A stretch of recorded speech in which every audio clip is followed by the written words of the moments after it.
우리가 주 예수 그리스도를 믿을 때에 우리는 모두가 하나님의 자녀요, 하나님의 백성이 됩니다. 믿음이 뜨겁든지, 믿음이 작았든지, 믿음이 크든지, 믿음이 작든지 간에 주 예수 그리스도를 믿기만 하면 모두가 다 하나님의 자녀요, 하나님의 백성이 되는 특권과 권세를 가지게 됩니다. 그런데 우리가 아무리 하나님의 자녀요, 하나님의 백성이 된다 할지라도 그 권세와 특권을 충만하게 누리는 것에는 차이가 다 있습니다. 하나님의 자녀요, 하나님의 백성에는 차이가 없지만 그 권세와 특권을 누리고 살아가는 데는 사람마다, 믿는 사람들마다 차이가 있습니다. 근데 하나님께서는 우리가 예수를 믿어서 하나님의 자녀가 되고 하나님의 백성이 될 때에 우리는 그 권세와 특권을 충만하게 누리기를 원하십니다. 하지만 많은 사람들이 하나님의 자녀와 권세의 특권을, 백성의 특권을 다 누리지는 못하고 살아가는 것이 현실입니다. 왜 그렇겠습니까? 그것은 하나님을 신뢰하지 않거나 하나님의 약속의 말씀을 순종하지 않기 때문입니다. 우리가 하나님을 철저하게 신뢰한다면 우리 삶에 찾아오는 수많은 염려와 걱정 때문에 넘어지지 않습니다. 우리 삶을 살아가면서 모두가 사실 다 염려하고 걱정하지 않을 수 없습니다. 모두가 다 걱정을 합니다. 염려를 합니다. 하지만 그 걱정과 염려를 이기느냐, 그 걱정과 염려에 지느냐, 그 차이가 있을 뿐입니다. 우리 하나님을 더욱더 신뢰하게 되어지면 우리 삶 가운데 찾아오는 수많은 염려와 걱정거리가 있다 할지라도 그것에 지는 것이 아니라 그 염려와 걱정을 이기며 살아가는 믿음의 사람이 되는 것입니다. 그뿐만 아니라 하나님 약속의 말씀을 강하게 붙잡으면은 하나님께서 우리 삶 가운데 일하시는 것을 반드시 체험하게 되어 있습니다. 왜냐하면 하나님은 지금도 살아계신 분이시며 하나님은 전능하신 분이기 때문입니다. 그리고 그분이 약속하신 모든 말씀은 지금 다 이루어지기 때문입니다. 그러므로 우리 하나님을 철저하게 신뢰하고 하나님의 약속을 말씀을 붙잡고 살아간다면 우리 삶 속에 이 하나님의 자녀요, 하나님의 백성의 특권과 권세를 충만하게 누릴 수가 있습니다. 하지만 안타깝게도 이것을 충만하게 누리지 못하고 살아가는 사람들이 많다는 것이 현실입니다. 우리는 사사기를 통하여서 하나님 말씀을 통하여서 이 부분을 보게 되어집니다. 우리는 사사기 1장 1절에서 7절 말씀을 살펴보았습니다. 그리고 오늘은 8절에서 36절 말씀을 살펴볼 겁니다. 이 사사기 1장은 나머지 사사기 20장 전체에 대한 서론의 역할입니다. 책에서 서론은 너무나 중요한 것입니다. 왜냐하면 서론에서 저자가 무엇을 말하려고 하는지 그 의도와 내용들이 서론에 읽을 때에 우리가 다 알 수가 있다는 겁니다. 그러므로 책은 서론이 굉장히 중요합니다. 사사기도 마찬가지입니다. 사사기 1장은 사사기 전체의 서론에 해당하고 있는데 이 1장을 읽을 때에 왜 우리 이스라엘 백성들이 가나안 땅에서 성공하게 되었는지, 승리하게 되었는지, 아니면 실패하게 되었는지를 말하고 있는 것입니다. 1장 8절에서 36절은 이 두 가지 모두를 다 우리에게 말하고 있는 것입니다. 8절 말씀 보시면 이렇게 시작합니다. 유다 자손이 예루살렘을 쳐서 점령하여 칼날로 치고 그 성을 불살랐으며, 이 8절부터 10절까지는 유다의 승리를 계속해서 이야기하고 있는데 이 예루살렘을 쳐서 그 성을 불살랐다라고 이야기합니다. 이 예루살렘은 나중에서 베냐민 자손 나오고 있지만 이 8절에서는 예루살렘 성 자체를 이야기하고 있어요.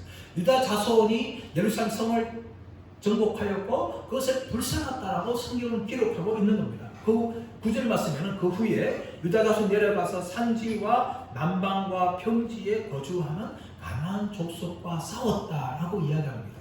8절에서는 예루살렘 성을 정복하고 불태웠다고 이야기하고 있는데 이 예루살렘 성은요, 주전 3000년 전부터 사람들이 살기 시작했어요. 그리고 꽤 사람들이 많이 살던 그런 도시였습니다. 성이었습니다.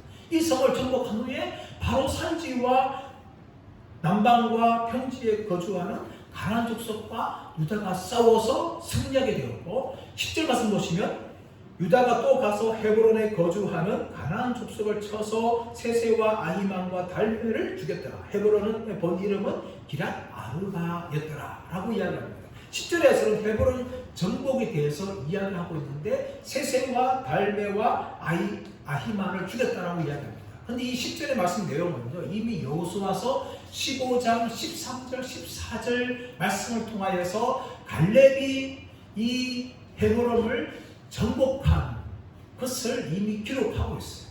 그런데 또 반복해서 10절에 기록하면서 유다 지파의 승리, 갈렙이 유다 지파 사람이기 때문에 유다 지파의 승리에 끼워넣습니다.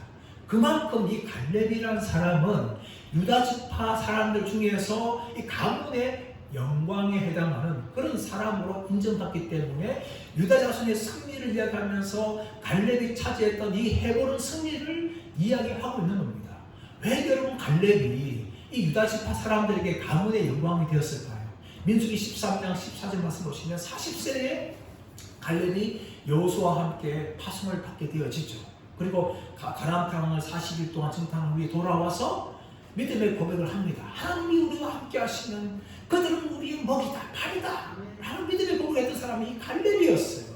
그 40대 그들 위대한 일을 하였는데 여호수아 15장 말씀 가보시면 이 갈렙의 나이가 85세가 됩니다. 이 85세가 된 갈렙이 여호수아에게 나와서 그날에 여호와께서 모세를 통하여 나에게 주시겠다는 약속했던 이 헤브론 산지를 나에게 달라고 갈렙이 여호수아에게 말합니다.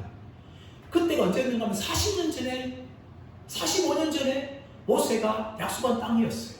그런데 갈렙이 45년 지난 후 이 85세 때에 여호수아 나가서 그날에 내게 약속하신 이 산지를 내게 달라고 그때 85세에 노인이 그렇게 고백을 했다는 겁니다. 그만큼 이 갈렙은요 믿음의 사람이었어요. 또 85세가 되었어도 열정이 식지 않은 사람이었고 하나님께서 자신이 주신 그 비전의 땅을 자신에게 달라 내가 정복하겠다라고 여호수아에게 나갑니다. 그리고 뒤이어서 나와서 갈렙은 이 헤브론을 정복하게 되어지는데 정복하는 과정 가운데 이 안악의 세 아들이었던 세세와 달메와 아히히만을 죽이는 일이 바로 이 갈렙을 통해서 이루어졌다는 것입니다. 그리고 더 나아가 11절 말씀 보면 드빌 정복을 이야기합니다. 거기서 나아가서 드빌의 주민들을 쳤으니 드빌의 본 이름은 기랏세벨이라. 이 기랏세벨의 이 의미가 학자들은 두 가지 의미가 있다고 이야기합니다. 하나는 책, 문서의 도시라는 거죠. 고대 당시에 이 문서가 책이 이 기랏세벨에 많았던 것을 추측할 수가 있는 겁니다. 또 하나는 무엇인가 하면 장교의 도시. 다시 말하면 이 기랏세벨은 군사적으로 전략적으로 아주 중요한 요충지였어요. 그래서 장교의 도시라고 그렇게 불린다는 어쩌면 가나안 정복에서 굉장히 중요한 요충지였습니다. 그런데 이것을 바로 유다 자손이 공격하여서 차지하는 그런 일이 일어나는 거죠. 그래서 더 나아가서 갈렙이 12절 이하 말씀 보시면 무엇을 말하고 있는가 하면 이 기랏세벨을 치기 전에 이 기랏세벨을 쳐서 그것을 점령하는 자에게 내 딸 악사를 아내로 주겠다라고 이야기합니다. 이 부분도 사실은 여호수아서 15장 16절 19절 말씀 통해서 이미 기록되어 있는 건데 사사기 기자는 그때의 사건을 또다시 기록함을 통하여서 유다 자손의 승리에 넣어줍니다. 근데 여러분 12절 말씀이 사실 문제가 좀 되는 구조예요. 왜냐하면 지금 갈렙이 기랏세벨을 정복한 사람에게 자신의 딸을 주겠다라고 이렇게 말하는 것은 요즘에 페미니즘까지 할 것 없지만 이 남성 우월주의의 발상이다. 어떻게 자신의 딸을 함부로 줄 수 있느냐. 이건 충분히 남성 중심적인 사회다라고 이렇게 공격을 받기도 하지만 한편으로 무엇인가 하면 이 모든 땅은요 하나님께서 이미 이스라엘 백성들에게 주신 거예요. 그런데 이것을 보게 되어지면 하나님이 주신 땅을 마치 자신들의 노력과 도전을 통하여서 그것을 차지한 것이라고 착각해 할 수 있는 그런 오해를 불러일으킬 수 있는 것이죠. 이런 측면에서 이 갈렙의 말은 학자들은 잘못되었다고 비판을 하게 되어지는데 하여튼 이 갈렙의 말을 듣고 누가 공격하고 있는가 하면 13절 말씀 보시면 온니엘이 이 기랏세벨을 쳐서 정복을 합니다. 그래서 갈렙은 이 온니엘에게 자신의 딸을 주게 되어지는데 이 온니엘이 누구냐? 어떤 사람들은 이 온니엘이 갈렙의 아우다 라고도 이야기하지만 좀 더 정확히 이야기하려면 이 갈렙의 조카라고 볼 수 있는 거예요. 그래서 이 조카에게 이 자신의 딸 악사를 이게 갈렙이 주게 되어집니다. 그래서 악사는요, 아버지의 말을 따라서 이 온니엘에게 시집을 가게 되어지죠. 이 시집을 가게 되어지는데 이 악사도 굉장히 믿음의 사람이라는 것을 우리가 성경을 통하여 알 수가 있습니다. 그러므로 이 온니엘과 이 악사의 결혼은요, 아주 굉장히 이상적인 믿음의 부부를 이루고 있는 모습을 보여주는 겁니다. 나중에 이 악사가 어떻게 하는가 하면 아버지가 나가서 생물을 구합니다. 생물, 14절 말씀 보시면 생물을 구합니다. 그 생물을 왜 필요합니까? 생물을 필요한 이유가 있는 거죠. 왜냐하면 이 유다 남방 지역은 척박한 땅이에요. 돌들이 많아요. 그래서 물이 굉장히 필요한데 그런 측면에 봤을 때에 이 악사는 굉장히 지혜로운 여인이었습니다. 이 용감한 남편인 온니엘과 지혜로운 아내가 만나서 이상적인 부부가 되는 것이 이 온니엘과 이 악사의 결합이었습니다. 그런데 이런 믿음에 합당한 부부들이 있는가 하면 사실 제가 목회하다 보면 그렇지 못한 가정들이 굉장히 많은 것을 볼 수가 있습니다. 어떤 경우 대부분요, 보통 여성들이 다 믿음이 좋아요. 믿음이 좋고 남자들이 믿든지 안 믿든지 그렇게 하는 경우가 있습니다. 그런데 가끔은요 보면 남편들이 굉장히 믿음 좋은 분들이 계세요. 근데 그에 못지않게 그에 부족하여서 아내들은 그렇지 않은 경우가 또 종종 있어요. 어떤 가지는 아내가 믿음 충만하고 뜨겁고 어떤 가지는 남편이 믿음 충만하고 뜨거운 가정이 있는데 이렇게 불균형, 부조화를 이루는 가정들이 의외로 많습니다. 그러다 보면 어떻게 됩니까? 가정이 정말 온전하게 믿음으로 나갈 수가 없는 거죠. 헌금을 하려고 해도 믿음 좋은 사람은 정말 믿음을 가지고 하려고 하는데 믿음이 없는 배우자가 브레이크를 거는 거죠. 교회 봉사를 하려고 해도 믿음 좋은 사람은 하고 하려고 하는데 또 믿음이 없는 배우자가 브레이크를 걸고요. 또 예배를 힘써드리려고 해도 모든 것에 다 브레이크가 걸리는 겁니다. 그래서 이 결혼하기 전에 가장 중요하게 봐야 되는 건 무엇인가 하면은 바로 배우자가 될 사람의 믿음입니다. 물론 성격이라든지 학벌이라든지 직업이라든지 재산이라든지 집안 다 봐야죠. 다 봐야 보고 결혼을 해야 됩니다. 그렇지만 제일 중요하게 봐야 될 게 무엇인가 하면 이 상대 배우자의 믿음이에요. 이 믿음이 좋아야 나머지 다 커버가 되는 겁니다. 믿음이 좋아야 영적으로 행복한 부부가 이룰 수 있는 거예요. 그런데 어떤 배우자를 선택하면서 기준을 어디에 두는가 하면 신앙 말고 다른 것에 많은 것들을 둡니다. 그러다 보니까 불신자라도 세상적인 조건이 좋다 보면은 덥석 결혼하는 거예요. 근데 그렇게 결혼하고 나면 당장은 세상적인 조건들 때문에 그것이 주는 것 때문에 기쁨 때문에 행복할 수가 있지만 시간이 지나면 얼마 지나지 않아서 아 내가 결혼을 잘못했구나 라는 것을 알게 되어집니다. 근데 어떤 분들은요 내가 전도해서 예수 믿게 하면 되지 라고 말하는 분이 있습니다. 그것은 굉장한 교만이에요. 물론 우리가 전도하는 것 할 수 있죠. 그러나 그 사람의 마음을 열고 예수 믿게 하는 것은요 우리가 아무리 전도한다 해서 되는 게 아니에요. 여러분. 그건 하나님의 강권적인 역사고 창세전부터 선택한 사람이라면 구원받게 되는데 내가 전도하면 되지. 여러분 굉장한 그건 교만의 말입니다. 그렇기 때문에 결혼 전에 가장 중요하게 살펴봐야 될 것은 배우자가 될 사람의 믿음입니다. 그 믿음이 충만해서 결혼해야 결혼한 후에도 하나님께 마음껏 헌금하고 또 봉사하고 예배드리고 충성하는데 아무런 지장이 없는 거예요. 믿음의 가를 또 걸어가는 데 있어서 또 마음이 모아서 믿음의 길을 걸어갈 수가 있는 거죠.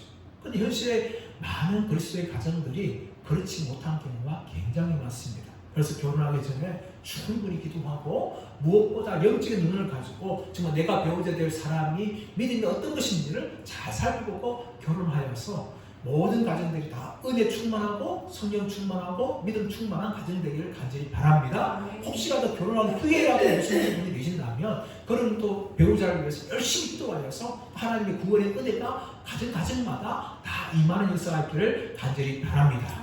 이렇게 이제 유다의 자손들의 기록들이 쭉 나오는데 이 악사가 왜 지혜로운 여인이냐 이야기하다 보면 결혼할 때에 아버지한테 셈을 구하지요. 두 셈을 구합니다. 여러분, 제가 가끔씩 성지순례 유튜브를 보게 되어지면 유다 땅 소개하면서 이 광야 부분을 소개한 내용이 나와요. 이 유다 지역은요, 북쪽은 이제 조금 풍요롭지만 남쪽으로 갈수록 비가 오지 않고 척박한 사막과 광야가 많습니다. 가물량이 굉장히 적어요. 근데 그것은 약간 식물이나 동물들이 존재할 수 있는데 그것은 무엇인가 하면 밤새 내리는 이슬 때문에 그거 먹고 사는 거예요. 근데 농사를 지을 수가 없어요. 근데 이런 척박한 땅이라 할지라도 1년 중에 이 홍수가 날 때가 있어요. 그 이유가 무엇인가 하면 이 남쪽 광야는 비가 한 방울도 오지 않지만 위에서 비 낸 것들이 빗물이 남쪽으로 쏟아 내려옵니다. 그래서 그 남쪽에 일시적인 와디를 이루게 되어져 홍수가 날 때가 있습니다. 그 외에는 물이 없어요. 그래서 그 홍수가 날 때 어떻게 하는가 하면 미리 그것을 받아놓기 위해서 구덩이를 파요. 구덩이를 파가지고 그 물을 받아두어서 1년에 그 물을 가지고 사람들이 식수도 사용하고 또 양과 염소가 먹을 수 있는 그렇게 물로 사용하게 된다는 것이죠. 그런 광야 땅이기 때문에 이 샘이라는 너무나 중요해요. 그렇게 물을 모으지 않으면 물을 모을 수 없는 그 땅에서 흘러나오는 샘이 있다면 여러분 그것은 얼마나 귀한 걸까요? 그래서 악사는요, 그 척박한 땅을, 헤브론 땅을 받을 때에 아버지한테 샘을 구하면서 14절 말씀을 보시면 나귀에게 내림에 아버지한테 구했다라고 이야기하고 있는데 이 나귀에서 내린다는 표현이 뭔가 하면 마치 나귀에서 미끄러져 내리듯이 급하게 내리는 것을 이야기해요. 그리고 아버지한테 무릎 꿇으면서 정중하게 아버지한테 샘을 달라고 그렇게 요청을 합니다. 이 악사는요, 지혜로운 여인뿐만 아니라 또 예의를 갖춘 여인이었어요. 아버지한테 그렇게 간절하게 사정함을 통하여서 갈렙은 두 생물을 이 악사가 결혼할 때 주게 되어집니다. 그러므로 악사는요, 혼수품으로 온전히 시집가면서 두 개의 셈을 가지고 그렇게 가게 되어지죠. 더 나아가서 16절 말씀 보시면 모세의 장인은 갠 사람이라 라고 이야기합니다. 이 모세의 장인 갠 사람을 왜 이야기하는가 하면 그의 자손이 유다 자손과 함께 종려나무 성읍에서 올라가서 아랏 남방의 유다 황무지에 이르러 그 백성 중에 거주하니라 라고 이야기합니다. 여러분, 이 모세가 미디안 광야를 피했을 때에 십보라와 결혼하죠. 그 십보라는 이드로라는 제사장의 딸이었습니다. 그래서 출애굽할 때에 이 장인 갠 사람들이 일부가 따라오게 되어지죠. 그래서 모세 오림 당할 때에 이드로가 지혜를 발휘하여서 또 모세의 지도력을 강화시키는 내용이 출애굽 18절 말씀에 그렇게 등장하는데 이 갠 사람들이 유다자들과 함께 올라갔는데 문제는 무엇인가 하면 아랏 남방의 유다 황무지에 이르러 그 백성 중에 거주하니라 라고 이야기합니다. 그 백성이 뭡니까? 가나안 사람이에요. 따라 나올 때는 유다 사람들 따라 나왔는데 그 가나안 땅에 들어가서 어떻게 하는가 하면 유다 자손과 함께 거하여야 되는데 이 갠 사람들이 유다 자손과 거하지 않고 가나안 족속과 거하는 내용이 성경에 나오고 있는 거죠. 더 나아가서 17절 말씀에서는 유다가 시므온과 연합하여서 그 땅을 쳐서 진멸하고 그 땅 이름을 호르마, 진멸했다라는 의미를 가지고 땅을 붙입니다. 18절 말씀 보시면 또 유다가 또 가서 그 지역과 아스글론과 그 지역과 에그론 및 그 지역을 점령하였고 유다가 계속해서 정복 역사를 이루고 있는데 문제는 무엇인가 하면 정복하는 과정 가운데서 온전하게 하나님께 순종하는 것이 아니라 하나님께 부분적으로 순종하는 내용이 나옵니다. 오늘 18절 말씀 보시면 가사와 아스글론과 에그론 이것은 블레셋 나중에 블레셋 땅을 차지하는데 그 블레셋 땅의 5대 도시 중에 3개의 도시죠. 나머지 가드와 아스돗이 더 있었습니다. 그런데 이 사람들이 점령한 땅은 가사와 아스글론과 에글론만 점령하고 나머지 가드와 아스돗을 점령하지 않은 거죠. 그러니까 유다가 땅을 정복했다면 이 5개 도시에 다 정복을 해야 되는데 이 5개 도시 중에 3개의 도시만 그렇게 점령하는 내용이 나옵니다. 근데 19절은 더 심각하게 나오고 있죠. 19절 말씀 보시면 여호와께서 유다와 함께 계셨으므로 그 산지 주민을 쫓아내었으나 골짜기 주민들은 철병거가 있으므로 그들을 쫓아내지 못하였으며 하나님께서 유다와 함께 하시니까 산지 주민을 쫓아냈어요. 근데 어디 부분을 쫓아내지 못합니까? 골짜기에 있는 주민들을 쫓아내지 못했는데 그 이유가 무엇인가 하면 철병거가 있으므로 쫓아내지 못했다라고 이야기합니다. 이 골짜기라는 표현이 사실은 조금 오해진 표현인데 이 골짜기를 보면 어떤 의미를 가지고 있는가 하면 낮은 평야의 의미를 가지고 있어요. 산지가 아니라 낮은 평야. 낮은 평야이기 때문에 철병거가 막강한 힘을 발휘할 수가 있는 거죠. 그리고 이 철병거는 그 당시에 게임 체인지에 해당하는 무기였습니다. 오늘로 말하면 무시무시한 탱크라고 이야기할 수 있죠. 보병과 탱크가 싸우면 누가 이겨요? 싸우나 말하는 거죠. 탱크가 포를 쏘아버리면 그건 다 끝나는데 마치 철병거는 그와 같은 그 당시에 게임 체인지 역할을 하고 있는 무기였어요. 그렇기 때문에 이스라엘 백성들이 철병거가 있으므로 골짜기에 있는 주민들을 쫓아내지 못했다라고 이야기합니다. 그렇다면 철병거가 문제입니까? 아닙니다.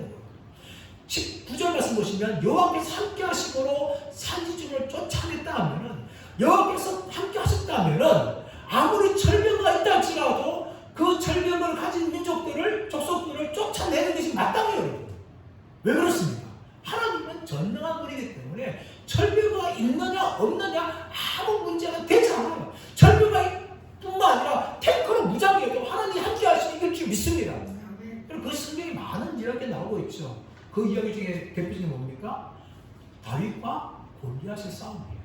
다윗은 전쟁할 뻔 하지 않은 목동 소년이었습니다. 그의 손에는 막대기 하나하고 물맷돌 5개밖에 없었어요. 그런데 골리앗은 키가 3m가 되고 그가 아주 무기무한 어마어마한 무기였고 또 그 앞에 방패 자가 있어서 골리앗을 보호하고 있었어요. 이런 골리앗과 다윗과의 싸움은 하나나라한 싸움 아닙니까? 그런데 다윗은 어떻게 합니까? 나는 만군의 여호와의 이름으로 내게 나간다. 다시 말하면 나는 하나님과 함께 너와 싸운다. 하나님 나 대신 너와 싸울 것이다. 이런 믿음의 고백이 다윗의 고백이었어요. 그렇기 때문에 다윗이 골리앗을 쳐 죽여 이길 수가 있었던 것이죠. 사사기 나중에 4장 5절 말씀 나오시면 드보라는 여인이 이스라엘 자손을 끌고 가나안 왕 야빈과 전쟁을 합니다. 근데 가나안 왕 야빈이 몇 대의 철병을 가지고 있는가 하면 무려 900대의 철병을 가지고 있었어요. 100대가 아니고 900대입니다, 여러분. 이건 어마어마한 전력이죠. 그런 전력을 가지고 있는 가나안 왕 야빈의 군대와 드보라는 아무것도 없는 그런 이스라엘 오합지졸을 데리고 전쟁을 했는데 누가 이겼습니까? 드보라가 이긴 거죠, 여러분. 어떻게 가능한 거예요? 하나님이 함께 하시기 때문에 가나안 왕 야빈의 900성에게는 철병들을 다 무찌르고 이길 수 있었던 것이죠. 이것이 바로 하나님이 함께 하시는 증거인데 오늘 이스라엘 자손 중에 유다가 하나님이 함께 하심을 경험하지 못하고 철병을 두려워하니까 이 철병을 가진 가나안 족속을 쫓아내지 못했던 것입니다. 이것이 유다 자손의 심각한 것을 이야기합니다. 그러면서 20절을 살짝 끼워넣죠. 20절 보시면 그들이 모세가 명한 대로 헤브론을 갈렙에게 주었더니 그가 거기에서 아낙의 세 아들 아까 세 아들 나눴죠. 세세와 아히몬과 달메 이 세 아들을 쫓아내었다. 왜 20절 말씀 끼울까요, 여러분? 갈렙은 85세 노인이었어요. 그런데 하나님이 함께 하시니까 그 헤브론 산지를 차지하고 쫓아냈는데 그런데 유다 자손은 철벽을 두려워하고 하나님과 함께 하지 않으니까 그만 실패했다는 것을 말하기 위해서 20절을 끼워 넣는 겁니다. 그리고 21절 더 나가서 베냐민 자손의 실패를 이야기합니다. 21절 와서 보시면 베냐민 자손은 예루살렘에 거주하는 여부스 족속을 쫓아내지 못하였으므로 여부스 족속이 베냐민 자손과 함께 오늘까지 예루살렘에 거주하니라. 베냐민 자손이요 예루살렘에서 살고 있는 여부스 족속을 쫓아내지 못했어요. 그래서 여부스 족속이 이 사사기가 기록될 때까지 살고 있다라고 이야기하고 있는 겁니다. 근데 이 예루살렘은 팔찌를 하고 있는 예루살렘 성과 좀 다릅니다. 예루살렘 성을 중심으로 한 예루살렘 주위 전체를 다 예루살렘 말할 수 있는데 지금 베냐민 자손과 유다 자손은요 이 예루살렘 성과 예루살렘 전체를 각각 나누어서 가지고 있기 때문에 지금 베냐민 자손이 예루살렘을 차지하기 위해서 공격했는데 이 아모리 족속을 여부스 족속을 쫓아내지 못했다라고 이야기합니다. 여러분 성경은 계속해서 승리를 이야기하면서도 계속해서 실패를 이야기합니다. 이런 패턴이요. 22절에서 26절 말씀 나오고 있는 요셉 자손의 승리에 대해서 또 이야기합니다. 요셉 자손이 이제 22절 보니까 베델을 치러 올라가니 여호와께서 함께 하시니라 라고 이야기합니다. 요셉 자손 누굽니까? 에브라임 지파와 므낫세 지파입니다. 이 두 지파가 베델을 정복하기 위해서 올라가는데, 자, 24절 말씀 보시면 정탐꾼들이 그 성읍에서 한 사람이 나온 것을 보고 그에게 이르되 청하노니 이 성읍의 입구를 우리에게 보이라. 그리하면 우리가 내게 선대하리라. 이 요셉 자손 중에 정탐꾼이 베델 땅을 정탐하게 갔습니다. 이것은 전쟁하기 전에 반드시 필요한 거죠. 여호수아 2장에서도 이 여리고성 정복하기 위해서 정탐꾼이 갔습니다. 근데 정탐꾼 보낸 것 같은데 여호수아 2장과 차이가 있어요. 여호수아 2장에서는 정탐꾼들이 들켜가지고 라합의 집에 숨습니다. 라합은 자신의 집 찾아오는 정탐꾼을 숨겨주죠. 또 사람들이 간 후에 그들을 넣어주면서 어떻게 이야기합니까? 하나님께서 너희를 통하여서 홍해를 가르시고 가나안 족속들을 천 것을 우리가 다 들었다 하면서 우리는 그 듣자마자 마음이 녹았다 라고 이야기하면서 너희 하나님은 상처나지 하나님이시다, 이렇게 믿음의 고백을 이야기하면서 무엇을 말하고 있는가 하면 이 성을 점령할 때에 나와 내 가족을 기억해달라, 살려달라 라고 라합이 직접 먼저 부탁합니다. 그런데 오늘 24절에서는 누가 이야기합니까? 정탐꾼이 먼저 제안하는 거죠. 내가 너희를 살려줄 테니까 네 나한테 알려주라. 이렇게 정탐꾼들이 먼저 제안을 하는 내용이 그렇게 나옵니다. 또 26절 말씀 보시면 그 살려준 사람이 어떻게 합니까? 나중에 다른 데 가서 루스라는 도시를 다시 하고 그 땅에 사람들이 거하는 내용이 나옵니다. 그래서 무엇을 말합니까? 분명히 유다 자손들이 요셉 자손들이 이 루스 땅을 정복했어요. 그런데 살아남았던 정탐했던 정탐꾼들 이야기했던 그 사람이 또다시 루스 성을 건설하는 내용이 나옵니다. 그리고 요셉 자손이 그들과 함께 거합니다. 이것은 무엇을 말합니까? 요셉 자손이 점점 가나안 백성화 되고 있다는 것을 이야기합니다. 승리하였다면 전멸을 시켜야 되는데 전멸시키지 않으니까 오히려 요셉 자손이 가나안 백성들을 닮아가고 있는 모습을 26절은 그렇게 기록하고 있어요. 근데 여러분, 이런 현상은 27절에서 36절 나오고 있는 이 유다와 베냐민 지파 외에 다른 지파였던 지파들 통하여서 점점 상황은 심각한 쪽으로 흘러가는 것을 성경은 이야기합니다. 27절, 28절 말씀 보시면 이 므낫세 반지파에 대해서 이야기하죠. 27절, 28절 보시면 28절 보십시오. 27절 하반절 보시면 가나안 족속이 결심하고 그 땅에 거주하였더니 이스라엘이 강성한 후에야 가나안 족속에게 노역을 시켰고 다 쫓아내지 아니하였더라. 27절에서는 그 주민들을 쫓아내지 못하네, 28절에서는 다 쫓아내지 아니하였더라. 그렇게 성경은 기록을 합니다. 그럼 므낫세 지파가 어떻게 합니까? 가나안 주민과 싸웠다면 그 주민들을 다 쫓아내야 돼요.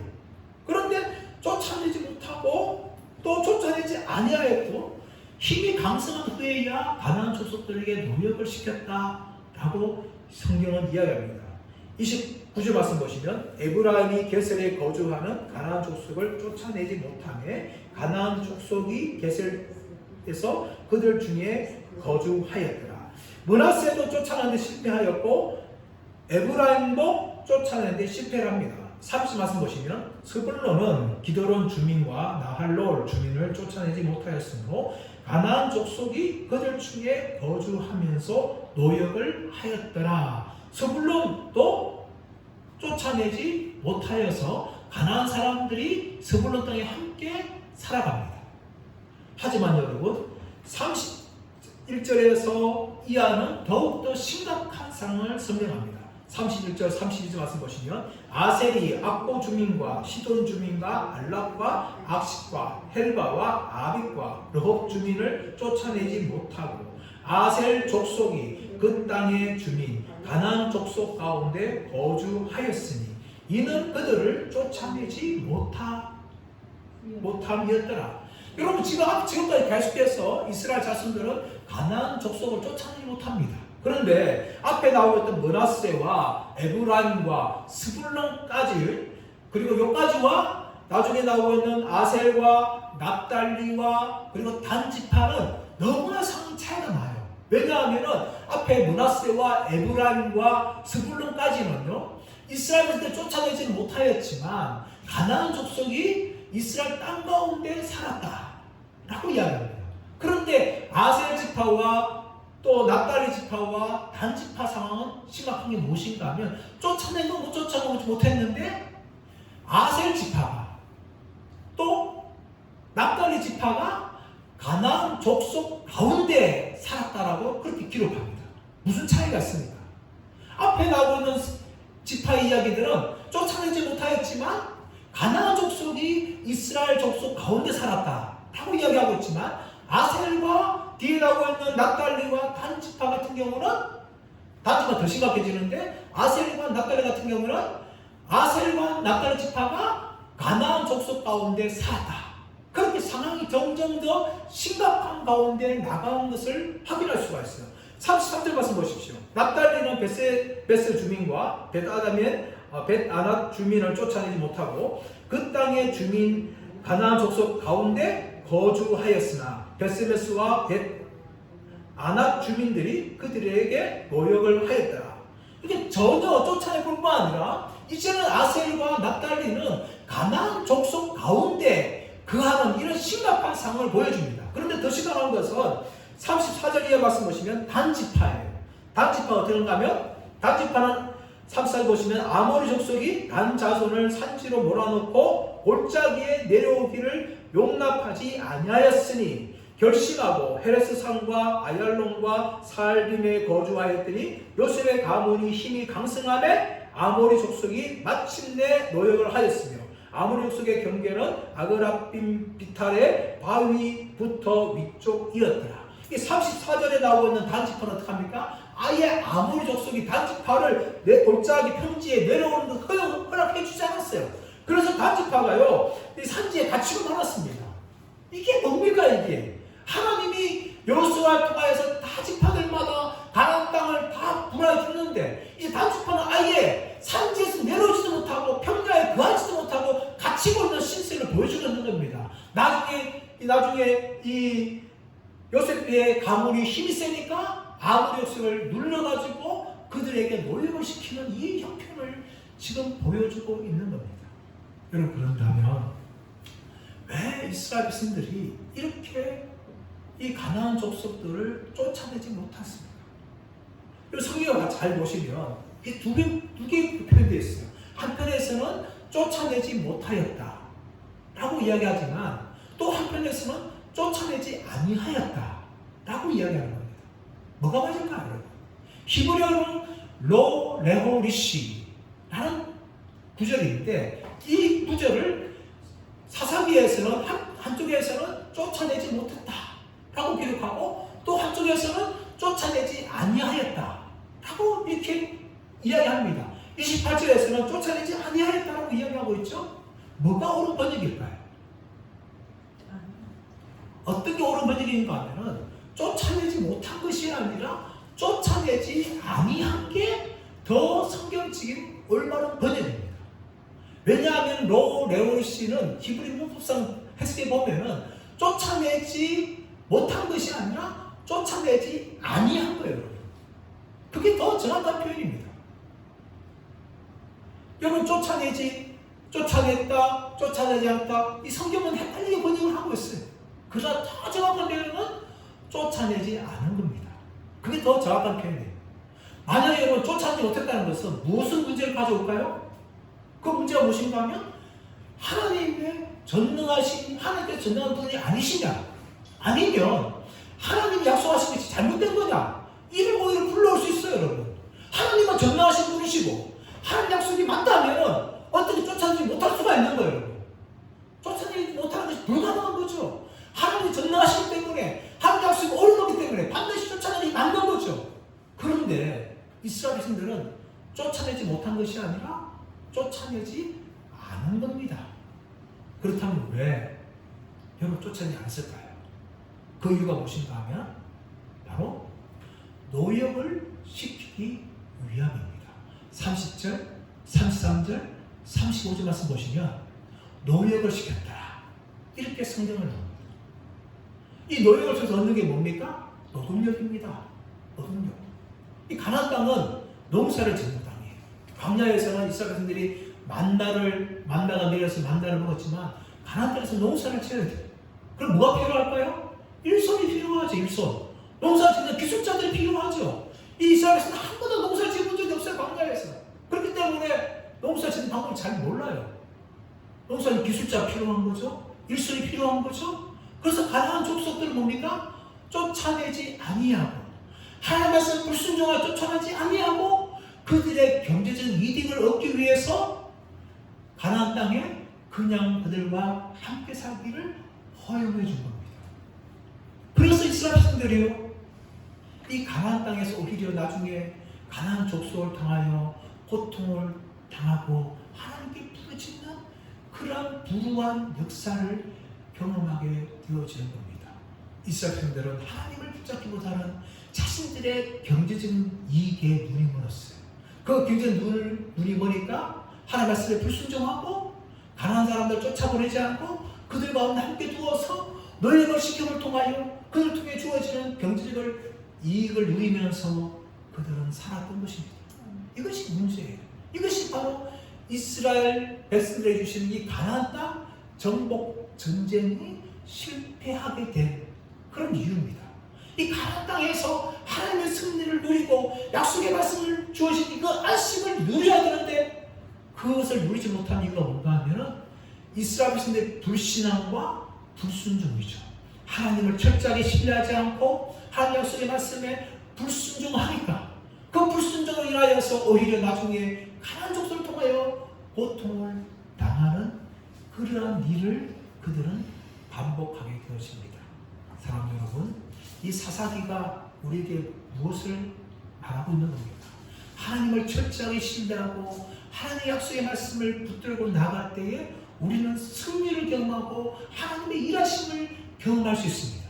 하지만 하나님을 철저하게 신뢰하지 않고 그 약속의 말씀에 불순종할 때에 오히려 가나안 족속을 통하여 엄청난 고통과 피해를 보게 된다는 것을 이야기하고 있죠. 이런 패턴은 오늘날 우리 성도들에게 반복되어집니다. 우리가 이 시대에 사사시대를 반복하며 살고 있어요. 어떤 사람들은 지금 하나님을 철저하게 신뢰하고 약속의 말씀 붙잡음을 통하여 그들 가운데 영적인 풍성함과 하나님 은혜를 경험하는가 하며 어떤 사람들은 하나님을 신뢰하지 못하고 약속의 말씀에 불순종함을 통하여서 하나님 주신 영적인 부유함과 그 풍요함을 누리지 못하고 살아가는 사람들이 정말 많다는 것은 성경을 통하여 우리가 경험하고 오늘날 우리의 삶을 통하여 경험할 수가 있는 것입니다. 사랑하는 여러분, 저와 여러분이 이 사사시대에 실패를 반복하지 않는 사람들 되기를 축복합니다. 우리 철저하게 하나님을 신뢰하기 원합니다. 하나님 약속의 말씀 붙잡기를 원합니다. 그럼을 통하여서 이 사사기에 나오고 있는 이스라엘 실패를 반복하는 것이 아니라 이스라엘 백성들의 승리를 날마다 경험하며 살아가는 저와 여러분들 되시기를 예수의 이름으로 축원합니다.